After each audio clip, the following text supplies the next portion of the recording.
My dear one, draw nearer. Hear my words. Allow me to share a tale with you. There was a youthful friar called David who cared for the cloister Esplot with tender care and an innocent soul. Over 7 years, he awoke prior to sunrise to nurture the greens, trim the blooms, and whisper kindly to every sprouting form.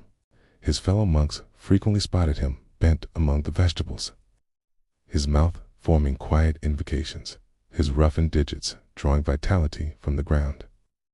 His palms showed marks from spikes and marks from fertile dirt. Yet his gaze reflected the serenity of one who had discovered his vocation. Brother David, they would comment, you cherish these greens above your own being, and it was accurate. In that hallowed plot, he had uncovered salvation following a stormy adolescence rife with fury and brutality. Each kernel he sowed was a supplication, each yield a proof of mercy. However, Brother Marcus, the cloister's keeper of funds, harbored an injury that rotted in shadows like a malignancy of the spirit. He had entered the brotherhood not through sacred summons, but from profound disgrace, banished by his affluent kin for squandering their hereditary wealth in one evening of frailty. The recollection tormented him, his father's expression collapsing as the official took their residence, his mother's sobs as she gathered her ornaments to trade, daily observing David's uncomplicated delight amid the produce. Marcus tasted the acrid flavor of jealousy scorching his gullet. Why does he possess tranquility when I lack it? He murmured to himself amid dawn devotions. Why does the Lord favor the redeemed wrongdoer, while I endure for my candor regarding my anguish? One fall dawn, as the crop reached its height, and warm glow adorned the cloister barriers, Marcus decided on a path that would demolish all. He traded the cloister's territory to builders, falsifying the superior's mark with expert precision.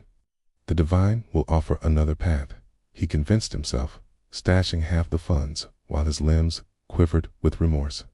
This spot contains too many agonizing recollections, regardless. Maybe ruin is merely a different kind of compassion. When the excavators came at daybreak like automated monsters, David remained still amid his treasured flora, witnessing 7 years of devoted affection ruined in 7 moments. The devices smashed fruits that had nourished famished households from the hamlet. They extracted plants that had cured the ill and consoled the departing. They flattened flowers that had delivered loveliness to shattered spirits and aspiration to despairing beings. The breeze carried scents of fuel and shattered aspirations. The fellow monks cried freely, their laments resounding from the cloister barriers. But David remained silent. He merely collected a fistful of earth, dark soil blended with smashed blossoms and fractured stalks, and departed as if entranced. For 3 days he abstained from food, his frame weakening. For 3 evenings he avoided rest, his vision stinging with unwept sorrow. He remained in his vacant chamber, grasping that earth, sensing his belief disintegrate like fall foliage in a cold breeze. The plot was vanished. His aim was vanished. Perhaps the divine was vanished as well, forsaking him just as he had forsaken the blameless Flora.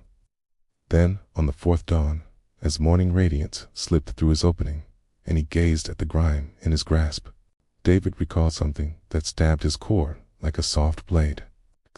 7 years passed upon his initial arrival, shattered and furious, calmed by wrath toward existence.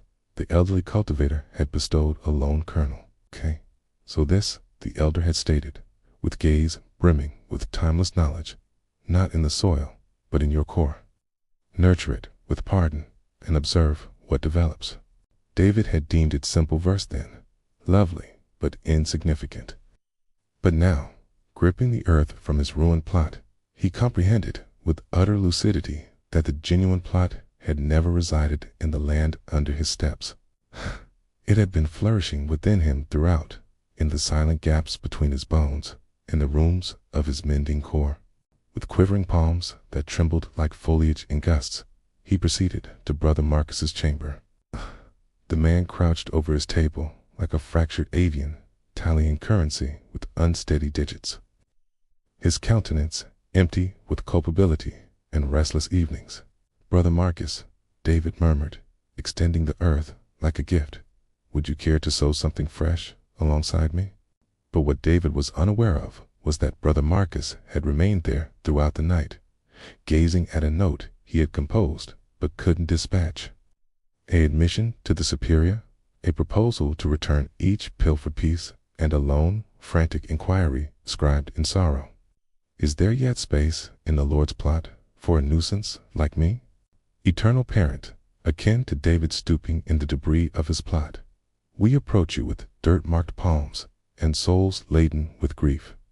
We have observed our visions demolished, our aspirations extracted, our trust flattened. Some among us, like Marcus, have been the wreckers, selecting paths that fragmented not solely our own existences, but those of whom we ought to have shielded.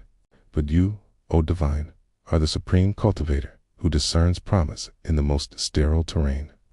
You seize our fractured earth mingled with sorrow and remorse, and sow fresh kernels of aspiration. Instruct us that pardon is not frailty, but the mightiest energy in creation, able to convert wastelands into plots, foes into kin. Aid us recollect that our authentic plot flourishes not in outer conditions, but in the consecrated area of our cores. Bestow us the bravery of David to offer our palms in pardon, even as our cores fracture. Bestow us the sincerity of Marcus to admit our shortcomings and inquire if there remains space for us in your affection. In your sacred title, we sowed these supplications like kernels, relying that you will deliver the yield in your ideal moment. Amen.